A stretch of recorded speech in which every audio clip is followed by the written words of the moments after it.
देखिए आज हम प्रैक्टिस सेट में आपको करा रहा हूँ, ठीक है। आज हम पढ़ेंगे प्राचीन इतिहास, ठीक है। प्राचीन इतिहास से जितने भी क्वेश्चन हैं आज तक यूपी ट्रिपल एससी की परीक्षाओं में पूछे गए हैं, अधिकतर मैं आपको उनको सबको सॉल्व कराने की कोशिश करूँगा, ठीक है। और इसी टाइप के क्वेश्चन इनमें से पूछे जाते हैं। चलिए उससे पहले अगर आपने हमारा यूट्यूब चैनल सब्सक्राइब नहीं किया तो सब्सक्राइब कर लीजिए। देखिए पहला क्वेश्चन है UP triple SC computer operator की परीक्षा में पूछा गया क्वेश्चन है। जितने भी मैं प्रश्न कराऊंगा आपको सभी किसी न किसी परीक्षा में पूछे गए हैं और ये आपके लिए वेरी इंपॉर्टेंट क्वेश्चन है, ठीक है। चलिए पहले क्वेश्चन से शुरुआत करते हैं। हड़प्पा काल में इनमें से कौन सा नगर 3 भागों में विभाजित था, ठीक है।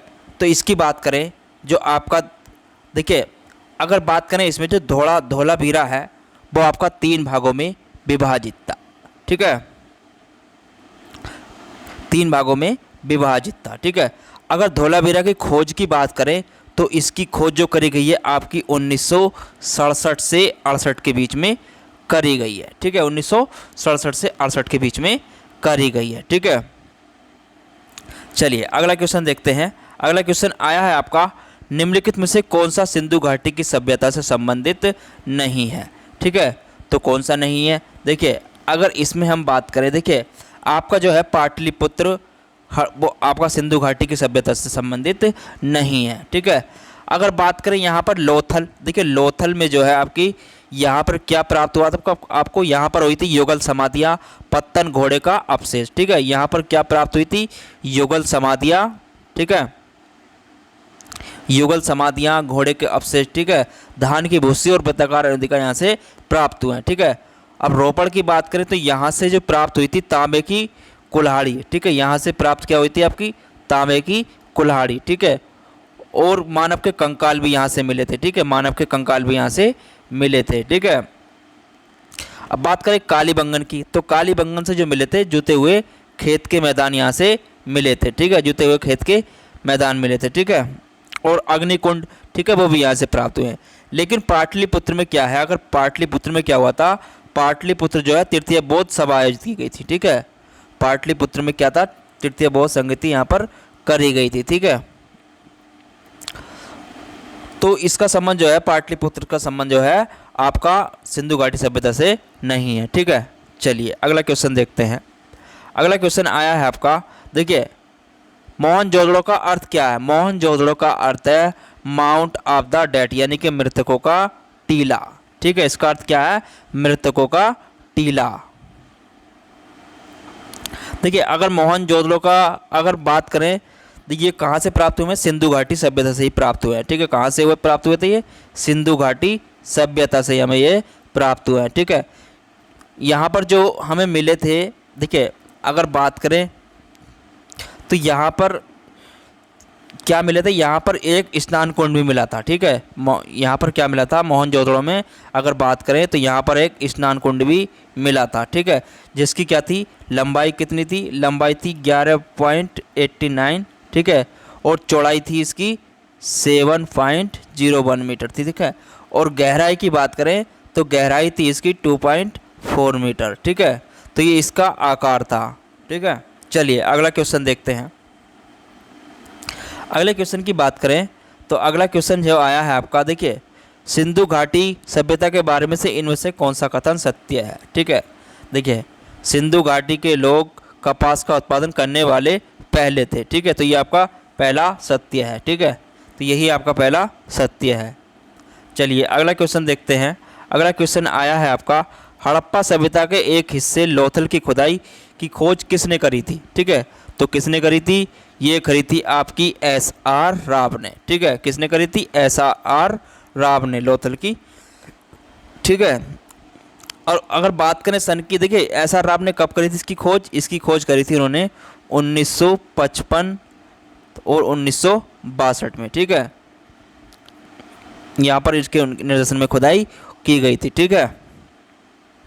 चलिए अगला क्वेश्चन देखते हैं। अगला क्वेश्चन क्या आया है, देखिए सिंधु घाटी घोड़े की अस्थियां का अवशेष कहाँ से मिले थे, ठीक है। तो ये कहाँ से मिले थे, ये मिले थे हमें सुराकोटा से, ठीक है। ये कहाँ से मिले थे, सुराकोटा से हमें उसके घोड़े के अवशेष प्राप्त हुए थे, ठीक है।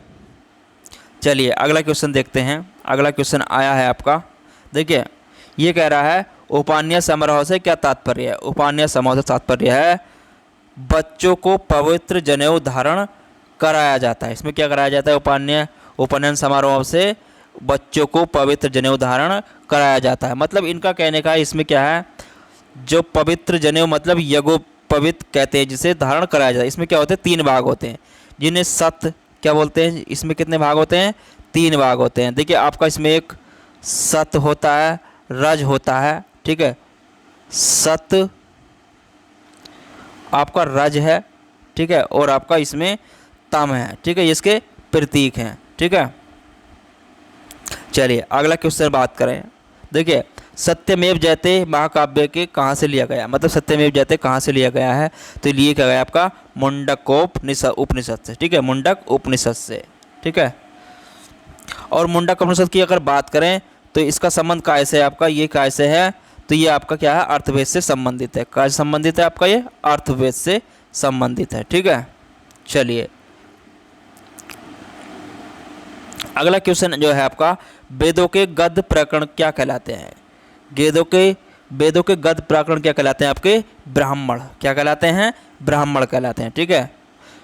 अगर बात करें देखिए वेदों के समझने के साथ मतलब ब्राह्मण क्या थे, अगर ब्राह्मण की बात करी जाए, देखिए अगर बात करें अरण्य की, ब्राह्मण क्या हो गए, वेदों के गद्य प्रकरण हो गए। अगर अरण्य की बात करें, देखिए अरण्य शब्द का अर्थ क्या है, इसका मतलब ये है जंगलों में रहने वाले सन्यासियों के लिए लिखा गया था। मतलब ये काहे के लिखा गया था, जो जंगल में रहने वाले सन्यासी थे उनके लिए ये शब्द अरण्य लिखा गया था। इसका अर्थ है वन में लिखा जाने वाला, ठीक है। इसका अर्थ क्या है, वन में लिखा जाने वाला, ठीक है, वन में लिखा जाने वाला, ठीक है। अगर बात करें उपनिषद की, देखिए उपनिषद का शब्द का अर्थ क्या है, उप और निषद, ठीक है, उप और निषद धातु से ये बना है, ठीक है। अगर बात करें इनका अर्थ होता है समीप का अर्थ होता है, ठीक है। उप का अर्थ होता है समीप, उप का अर्थ क्या होता है इसमें, समीप, ठीक है, और निषद का अर्थ होता है बैठना, ठीक है। इसका अर्थ क्या होता है आपका, बैठना, ठीक है। तो इनका मतलब कहने का हो गया गुरु के पास आकर बैठना, ज्ञान की प्राप्त करना, ये वेदों के क्या है, अंतिम भाग है, ठीक है। चलिए अगला क्वेश्चन देखते हैं। अगला क्वेश्चन आया है आपका, देखिए निम्नलिखित में से कौन सा ज्ञान के सिद्धांत पर बल देता है। तो ज्ञान के सिद्धांत पर कौन बल देता है, इसकी बात करें तो ये देता है आपका उपनिषद। कौन देता है, उपनिषद, ठीक है। उपनिषद हिंदू धर्म का क्या है, महत्वपूर्ण ग्रंथ है, ठीक है। क्या है, महत्वपूर्ण श्रुति ग्रंथ है, ठीक है। ये क्या है आपका महत्वपूर्ण क्या है, श्रुति ग्रंथ है आपका हिंदू धर्म का, ठीक है। चलिए अगला क्वेश्चन की बात करें। देखिए ऋग्वेद में निम्नलिखित में से किस देवता को सर्वाधिक महत्व का वर्णन है, ठीक है। तो किसका वर्णन है, यहाँ पर इंद्र का सबसे ज़्यादा वर्णन किया गया है, ठीक है। देखिए प्राचीनतम वेद की बात करें तो आपका कौन सा है, वो आपका ऋग्वेद है, ठीक है। प्राचीनतम वेद की बात करी जाए तो आपका कौन सा है, आपका ऋग्वेद है, ठीक है। क्या आपका ऋग्वेद है।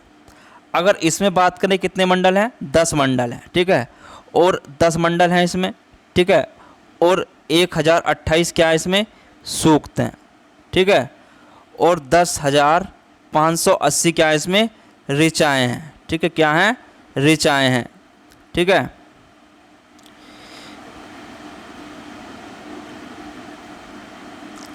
अगर बात करें इसके पढ़ने वालों को क्या कहते हैं, ऋग्वेद के पढ़ने वालों को क्या कहते थे, तो इन्हें कहते थे होत्र। क्या कहते थे, होत्र कहते थे, ठीक है।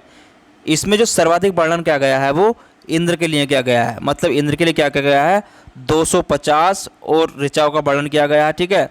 इंद्र के लिए जो किया गया है इसमें 250 ऋचाओं का वर्णन किया गया है। और अग्नि के लिए जो किया गया है वो इसमें 200 ऋचाओं का वर्णन किया गया है, ठीक है। इंद्र के लिए 250 और अग्नि के लिए 200 ऋचाओं का वर्णन इसमें किया गया है, ठीक है। चलिए तो आगे बात करते हैं अगले क्वेश्चन की। देखिए अगला क्वेश्चन जो है आपका ये आया है, ठीक है। देखिए सबसे प्राचीनतम वेद कौन सा है, तो अभी मैंने आपको बताया था, तो ऋग्वेद आपका सबसे प्राचीन वेद है, ठीक है। चलिए अगला क्वेश्चन देखते हैं। अगला क्वेश्चन आया है आपका, देखिए निम्नलिखित में से किस भारतीय पुरातत्व ग्रंथ में अपराध और अपराधी का जिक्र आता है। ठीक है। देखिए अर्थशास्त्र में भी आता है आपका, मनुस्मृति भी आता है और न्याय मीमांसा में भी आता है, ठीक है। तो इसका आपका उपरोक्त सभी हो जाएगा, ठीक है।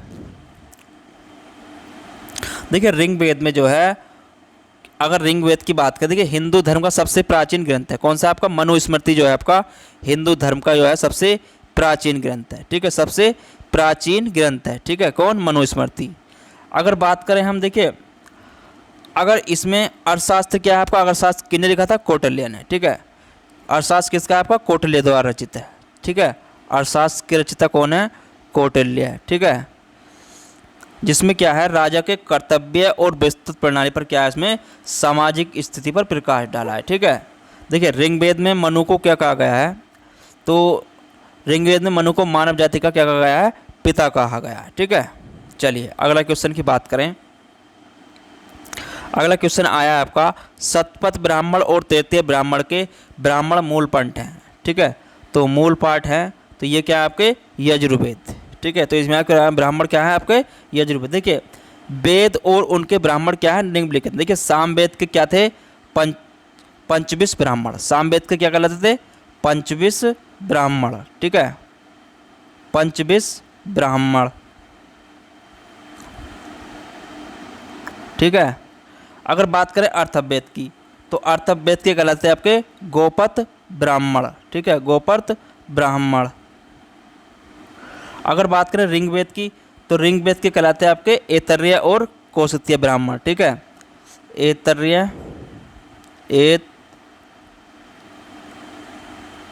ऐतरेय ब्राह्मण, ठीक है, और कौशिकीय ब्राह्मण, ठीक है, कौशिकीय ब्राह्मण, ठीक है, ये कहलाते थे। अगर बात करें यजुर्वेद की, तो यजुर्वेद के क्या कहलाते हैं आपके, तैत्तरीय ब्राह्मण, ठीक है, क्या कहलाते थे, तैत्तरीय ब्राह्मण, ठीक है। तो ठीक है, तो ये हो गया आपका। अगला क्वेश्चन देखते हैं। अगला क्वेश्चन आया है आपका, देखिए अगला क्वेश्चन आया है, ऋग्वेद में निहित गायत्री मंत्र किस देवता को समर्पित है, ठीक है। तो गायत्री जो मंत्र है वो किसे है, सावित्री को समर्पित है, ठीक है। ऋग्वेद के कौन से मंडल, देखिए अगर इसकी बात करें तो ये आपका जो है किसके द्वारा विश्वामित्र ने करी थी इसकी रचना, ठीक है, गायत्री मंत्र की। देखिए तो ये 10वें मंडल में, ठीक है। अगर बात करें इसमें तो ऋग्वेद के कौन से है, 2 से 7 के मंडल सबसे पुराने माने जाते हैं, अगर बात करें, ठीक है। अगला क्वेश्चन देखते हैं, सर्वाधिक प्राचीन पुराण कौन सा है। तो सर्वाधिक प्राचीन पुराण कौन सा है आपका, मत्स्य पुराण, ठीक है। और पुराणों की संख्या की बात करें तो पुराणों की संख्या कितनी है आपकी, इनकी है 18, ठीक है। पुराणों की संख्या कितनी है, 18 है, ठीक है। चलिए अगला क्वेश्चन देखते हैं। देखिए अगला क्वेश्चन है आपका, निम्नलिखित में से कौन सा उपवेद नहीं है, ठीक है। तो कौन सा उपवेद नहीं है, देखिए धनुर्वेद भी है आपका, शास्त्र भी है, शास्त्र भी है, आयुर्वेद भी है आपका, योग वेद जो है आपका उपवेद नहीं है, ठीक है। देखिए उपवेद मतलब क्या है, उपवेद की संख्या कितनी है आपकी, 4 है। उपवेद की संख्या की बात करें तो उपवेद की संख्या कितनी है, 4 है। कौन कौन से हैं आपके, आयुर्वेद और आपका धनुर्वेद, ठीक है, और शिल्पवेद, ठीक है, और आपका जो होता है गंधर्ववेद, ठीक है। तो योगवेद आपका इसमें उपवेद नहीं है, ठीक है। चलिए अगला क्वेश्चन आया है आपका, देखिए वैदिक देवता इंद्र किससे संबंधित है, ठीक है। तो किससे संबंधित है, ये वर्षा व चक्रवात से, ठीक है। किससे संबंधित है, वर्षा व चक्रवात से, ठीक है। चलिए अगला क्वेश्चन देखते हैं। राजा बिंबिसार के दरबार में उस प्रसिद्ध चिकित्सक का नाम क्या है जो भगवान बुद्ध के निजी चिकित्सक थे, ठीक है। तो उनका नाम क्या था, जीवक था। देखिए बिंबिसार क्या था, बिंबिसार जो था हर्यक वंश का संस्थापक था, ठीक है। बिंबिसार क्या था, हर्यक वंश का क्या था, ये संस्थापक था, ठीक है, हर्यक वंश का संस्थापक था। और ये क्या था, बौद्ध धर्म का अनुयायी था, ठीक है। बौद्ध धर्म का क्या था, ये अनुयायी था, ठीक है, बौद्ध धर्म का अनुयायी था, ठीक है। और इसके दरबार में प्रसिद्ध जो चिकित्सक था वो क्या था, जीवक था, ठीक है। तो इसने जो है भगवान बुद्ध की निजी चिकित्सा के रूप में किसे भेजा था, जीवक को भेजा था, ठीक है। अजात शत्रु की अगर बात करें, देखिए अजात शत्रु पूर्व भारत में मगध के हर्यक वंश का क्या था, इसमें अगर बात करें इनके बाद अजात शत्रु क्या था, पूर्व में मगध के हर्यक वंश का एक राजा था, क्या था वह, बिंबिसार का पुत्र था। ठीक है, उसके बाद कौन है बिंबिसार के बाद? ठीक है, अजातशत्रु। तो ये हो गया आपसे संबंध जितने भी हो गए। ठीक है, चलिए अगला क्वेश्चन की बात करें। देखिए, भगवान बुद्ध 200 फीट की ऊंची प्रतिमा स्थापित करने का निर्णय कहाँ पर लिया गया है? ठीक है, तो ये कहाँ लिया गया था आपका? कुशीनगर में। ठीक है, किसने लिया था ये? मुख्यमंत्री उत्तर प्रदेश के उस टाइम कौन थे? अखिलेश यादव थे। ठीक है, उस टाइम थे अखिलेश यादव जब लिया गया था। ठीक है, चलिए अगला क्वेश्चन देखते हैं। देखिए, बुद्ध का महानिर्वाण कहाँ हुआ है? ठीक है, तो कहाँ हुआ है आपका? ये कुशीनगर में। ठीक है, कहाँ पर हुआ है? कुशीनगर में। चलिए अगला क्वेश्चन देखते हैं। देखिए, किस स्मारक से गौतम बुद्ध के दुनिया के बौद्ध धर्म के दिव्य ज्ञान का प्रचार हुआ है? ठीक है, तो कहाँ हुआ से है? महाबोधि मंदिर से। ठीक है, चलिए अगला क्वेश्चन देखते हैं जो आया है आपका। देखिए, गौतम बुद्ध में धर्मचक्र प्रवर्तन सूत्र का उपदेश कहाँ पर दिया था? तो कहाँ दिया था? सारनाथ में दिया था। ठीक है, कहाँ दिया था? सारनाथ में दिया था। ठीक है, और ये इनका प्रथम उपदेश था। ठीक है, ये क्या था? इनका प्रथम उपदेश था। ठीक है, प्रथम उपदेश था। ठीक है, चलिए अगला क्वेश्चन देखते हैं। देखिए, उस स्थान का नाम बताइए जहां बौद्ध को मान्यता के अनुसार गौतम बुद्ध ने अपनी मृत्यु के परिनिर्वाण प्राप्त किया है। ठीक है, तो कहाँ पर किया था? कुशीनगर में। ठीक है, कुशीनगर में क्या था? तो इनकी मृत्यु कब हुई थी? 80 वर्ष की अवस्था में हुई थी। ठीक है, बुद्ध की मृत्यु कब हुई थी? 80 वर्ष की अवस्था में हुई थी। कब हुई थी? 483 ईसा पूर्व में। ठीक है, 483 ईसा पूर्व में। ठीक है, अगले क्वेश्चन की बात करें। देखिए, पाली में बौद्ध ग्रंथों को आमतौर पर त्रिपिटक यानी थ्री फोल्ड बास्केट कहा जाता है। इनमें से कौन सा त्रिपिटकों में से नहीं है? ठीक है, तो आपका अधिधम पिटक भी है, सूतक पिटक भी है, उपासक पिटक नहीं है और विनय पिटक भी इसमें है। ठीक है, तो ऑप्शन नंबर आपका सी हो जाएगा। ठीक है, चलिए अगला क्वेश्चन देखते हैं। देखिए, त्रिपिटक निम्नलिखित किससे संबंधित है? तो मैंने बताया आपको ये बौद्धों से संबंधित है अभी। ठीक है, चलिए अगला क्वेश्चन देखते हैं। ज्ञान प्राप्त करने के बाद गौतम बुद्ध किस रूप में जाने लगे? ठीक है, तो किस रूप में जाने लगे? बुद्ध के रूप में जाने लगे। ठीक है, देखिए, गौतम बुद्ध का अगर जन्म की बात करूँ तो जन्म हुआ है इनका 563 ईस्वी पूर्व में हुआ है। ठीक है, 63 ईस्वी पूर्व में हुआ है। ठीक है, कहाँ हुआ था? बिहार के बोधगया में। ठीक है, बिहार के बोधगया में हुआ था। ठीक है, देखिए, बिहार के बोधगया में इन्हें क्या हुआ था? ज्ञान की प्राप्ति हुई थी। ठीक है, बिहार के बोधगया में अगर बात करें तो इन्हें क्या हुआ था? वहाँ पर ज्ञान की प्राप्ति हुई थी। कहाँ पर? बोधगया में। ठीक है, काय के नीचे? बोधि वृक्ष के नीचे। ठीक है, चलिए अगला क्वेश्चन है जो आया है आपका, बोधगया एक महत्वपूर्ण बौद्ध तीर्थ केंद्र क्यों है? ठीक है, क्योंकि अगर बात कर देखिए, क्योंकि गौतम बुद्ध ने यहाँ पर क्या किया था? ज्ञान प्राप्त किया था। ठीक है, इन्होंने क्या किया था? यहाँ पर ज्ञान प्राप्त किया था। ज्ञान की प्राप्ति कब हुई थी? इन्हें 35 वर्ष की आयु में। ठीक है, कब हुई थी? 35 वर्ष की आयु में। ठीक है, चलिए अगला क्वेश्चन देखते हैं। बुद्ध ने अपना पहला उपदेश कहाँ दिया था? तो ये दिया था आपका सारनाथ में। ठीक है, कहाँ पर दिया था? सारनाथ में। ठीक है, चलिए अगला क्वेश्चन जो आया है आपका। देखिए, बुद्धों के लिए उत्तर प्रदेश में स्थित सारनाथ क्यों महत्वपूर्ण है? ठीक है, तो क्यों महत्वपूर्ण है अगर इसकी बात करें तो इसलिए महत्वपूर्ण है, ज्ञान प्राप्त करने के बाद भगवान गौतम बुद्ध ने सारनाथ में अपना पहला उपदेश दिया था। ठीक है, इसलिए ये महत्वपूर्ण है। ठीक है, देखिए अगला क्वेश्चन है, मनुष्य का जीवन सर्वोच्च ध्येय है केवल्य जिसका अर्थ होता है। देखिए, केवल्य का अर्थ होता है इच्छाओं पर विजय प्राप्त करना। ठीक है, क्या होता है? इच्छाओं पर विजय प्राप्त करना। ठीक है, चलिए अगला क्वेश्चन देखते हैं। देखिए, अगला क्वेश्चन है आपका, 24वें जैन तीर्थंकर या अंतिम जैन तीर्थंकर थे कौन थे? ये थे आपके, ठीक है, कौन थे? महावीर। ठीक है, अगर महावीर स्वामी जो थे आपके ये 24वें तीर्थंकर थे। इनसे पहले जो हुए थे, देखिए इनसे पहले क्या हुए? 23 तीर्थंकर हुए हैं। ठीक है, अगर प्रथम तीर्थंकर की बात करें तो प्रथम थे आपके ऋषभदेव। कौन थे? ऋषभदेव। ठीक है, कौन से थे? ऋषभदेव थे। ठीक है, चलिए अगला अगर बात करें, अगला क्वेश्चन क्या आया है, देखिए पहले जेठ तीर्थंकर मैंने आपको अभी बता दिया। ठीक है, तो ये कौन से आपके? ऋषभ थे। ठीक है, ऋषभदेव। चलिए अगला क्वेश्चन देखते हैं। जैन धर्म में 3 रत्न दिए जाते हैं जिन्हें निर्वाण का मार्ग कहा जाता है, वे क्या हैं? ठीक है, तो वे हैं आपके, देखिए सही विश्वास, सही ज्ञान और सही आचरण। ठीक है, देखिए अगर जैन धर्म के संस्थापक जो थे अगर उनकी बात करें तो वो कौन थे? आपके ऋषभदेव। ठीक है, कौन थे? ऋषभदेव।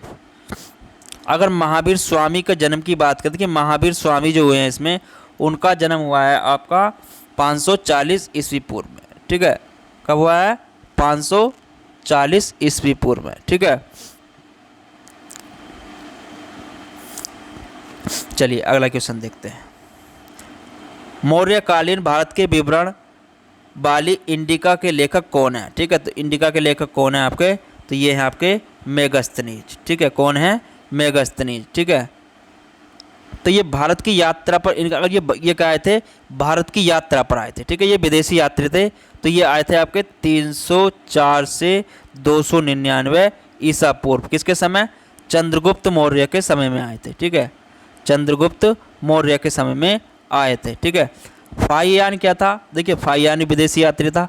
ये जो आया था 399 से 414 ईसा पूर्व में, ईस्वी में आया था। ठीक है, उस समय कौन थे? चंद्रगुप्त विक्रमादित्य थे। ठीक है, चंद्रगुप्त विक्रमादित्य के समय में आया था। ठीक है, और बात करें हेनसांग की, तो हेनसांग जो आया था 629 से 645 ईसा पूर्व, ये हर्षवर्धन के शासनकाल में आया था। ठीक है, हर्षवर्धन के शासनकाल में आया था। इनकी पुस्तक क्या थी? ये बात करें तो CU की। ठीक है, CU की थी।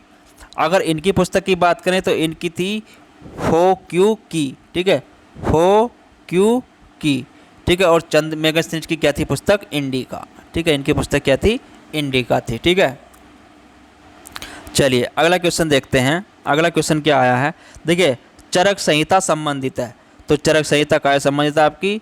ये थी एक चिकित्सा से संबंधित। ठीक है, तो ये काय से संबंधित आपकी? आयुर्वेद के विद्वान थे जो कनिष्क चिकित्सा, मतलब देखिए कनिष्क क्या थे? आयुर्वेद के विद्वान थे। ठीक है, और वो कहते हैं कुषाण वंश के राज दरबार में रहते थे। ठीक है, और उनकी प्रसिद्ध रचना क्या है? चरक संहिता है। ठीक है, उनकी प्रसिद्ध रचना क्या है आपकी? चरक संहिता है। ठीक है, कनिष्क की रचना है ये। ठीक है,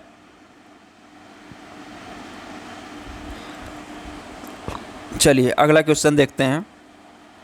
अगला क्वेश्चन आया, मौर्य अर्थव्यवस्था का मुख्य रूप से निर्भर थी, मतलब किस चीज़ पर निर्भर थी? तो ये आपकी कृषि अर्थव्यवस्था पर निर्भर थी। ठीक है, कृषि अर्थव्यवस्था पर निर्भर थी। चलिए अगला क्वेश्चन देखते हैं। अशोक के प्रधान शिलालेखों में सबसे बड़ा अभिलेख जो है वो कौन सा है?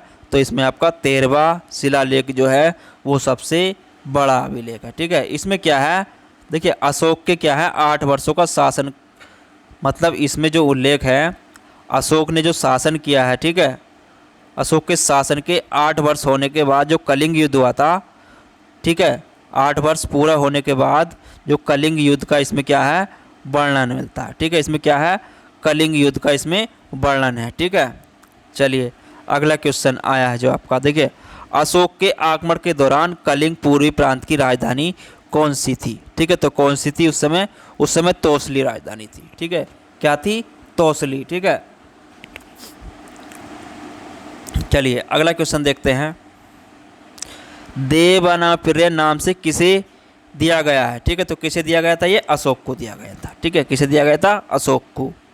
ठीक है, चलिए अगला क्वेश्चन देखते हैं। निम्नलिखित किनके बीच तक्षशिला शहर स्थित है? देखिए तक्षशिला शहर कहाँ पर स्थित था? सिंधु और झेलम के बीच। ठीक है, सिंधु और झेलम के बीच। देखिए तक्षशिला जो है पाकिस्तान के रावलपिंडी में है। ठीक है, तक्षशिला की अगर बात करें तो ये पाकिस्तान के काय में है?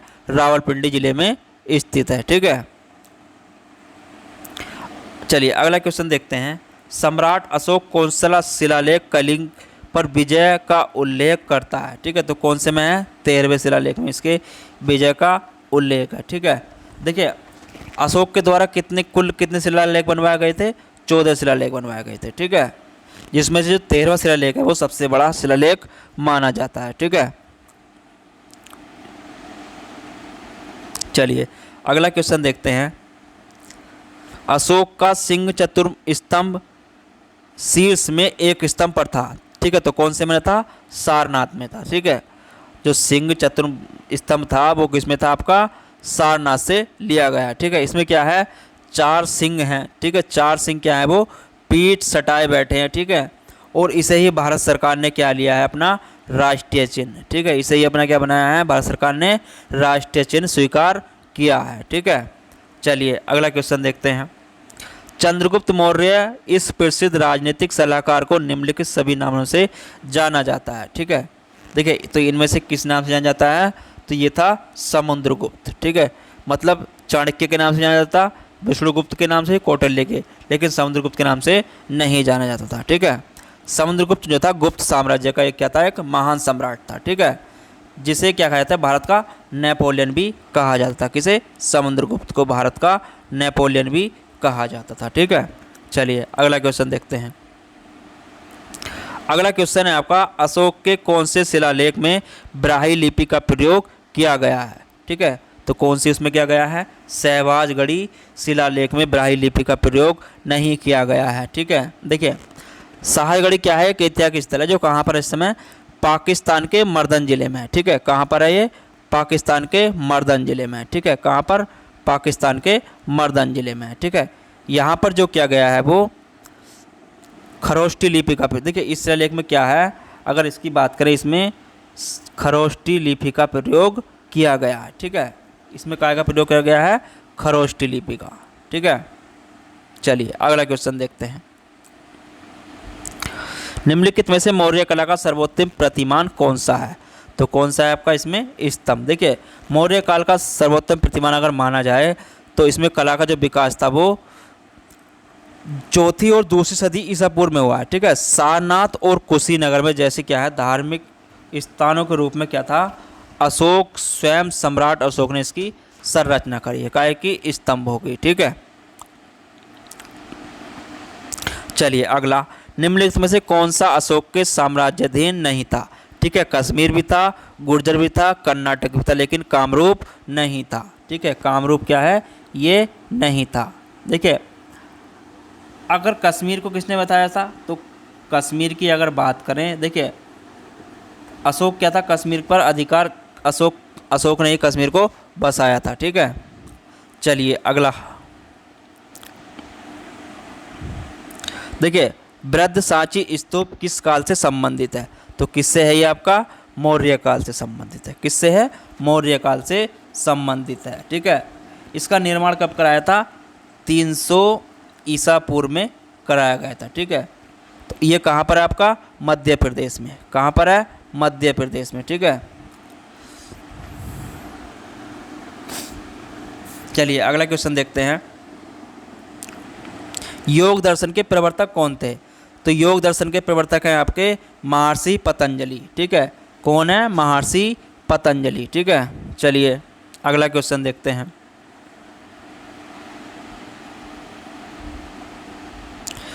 देखिए दी गई जानकारी के राजवंश की पहचान करें। पुष्यमित्र ने इस वंश की स्थापना की। उनके प्रभु दक्षिण में नर्मदा नदी तक फैले थे और पाटली और अयोध्या विदिशा शहर शामिल थे। उन्होंने 2 अश्वमेध बलिदान किए। उन्होंने बेक्टियन राजा डेकोमेटिस को भी हराया। राजवंश का 5वां राजा भागवत था। पतंजलि के गौरव ग्रंथ महाभाष्य इस समय के दौरान लिखे गए थे। ठीक है, तो कौन से थे उस टाइम? संगू राजवंश। ठीक है, तो कौन थे? संगू राजवंश। ठीक है, चलिए अगला क्वेश्चन देखते हैं। देखिए प्राचीन भारत का महान व्याकरणवाद पतंजलि किसके समकालीन थे? ठीक है, तो किसके समकालीन थे? तो ये थे आपके पुष्यमित्र शुंग के समकालीन थे। ठीक है, देखिए अगर बात करें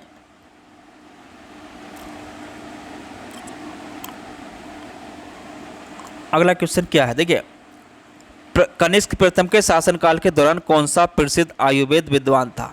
ठीक है, तो कौन सा था आपका? चरक था। ठीक है, आयुर्वेद के पितामह के रूप में भी चरक को, ठीक है।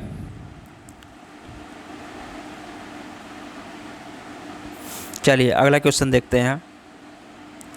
कुषाण मूलत कहाँ के निवासी थे? तो कहाँ के थे ये? मध्य एशिया के निवासी थे। ठीक है, चलिए अगला क्वेश्चन। भारतीय इतिहास में धन्वंतरी कौन थे? तो धन्वंतरी कौन थे? चंद्रगुप्त विक्रमादित्य की सभा को सुशोभित करने वाले प्रसिद्ध चिकित्सक थे। ठीक है, अगला क्वेश्चन आया है आपका, विक्रम संवत का प्रारंभ कब से हुआ है?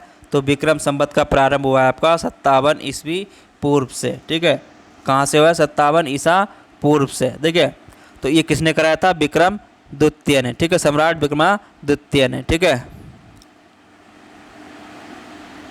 विक्रमादित्य ने इसका आरंभ कराया था। ठीक है, अगर बात करें, देखिए जो इसमें दिया है तो ये शक संवत का प्रारंभ हुआ है 78 ईस्वी पूर्व से। क्या हुआ है? शक संवत का प्रारंभ हुआ है। ठीक है, शक संवत का प्रारंभ हुआ है। ये किसने कराया था? कनिष्क ने। ठीक है, ये किसने कराया था? कनिष्क ने। ठीक है, अगर बात करें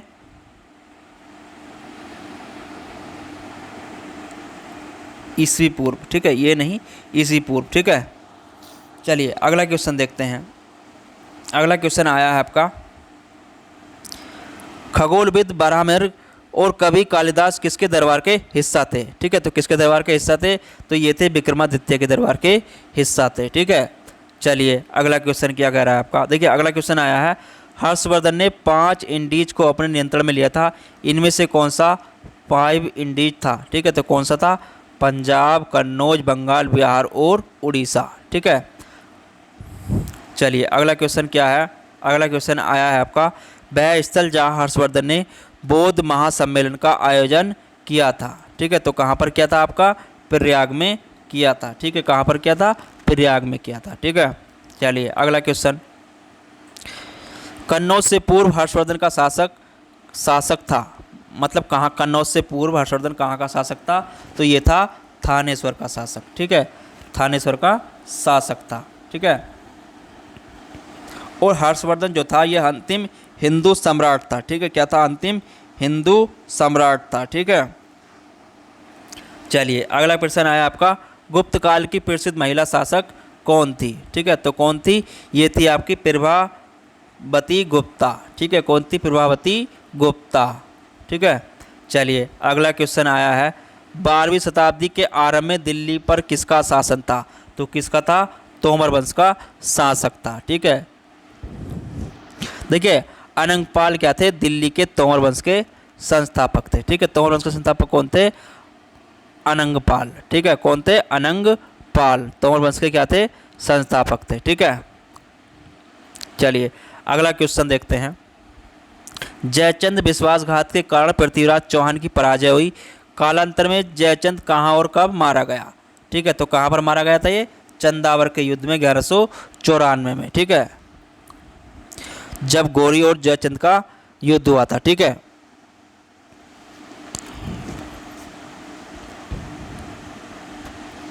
चलिए अगला क्वेश्चन देखते हैं।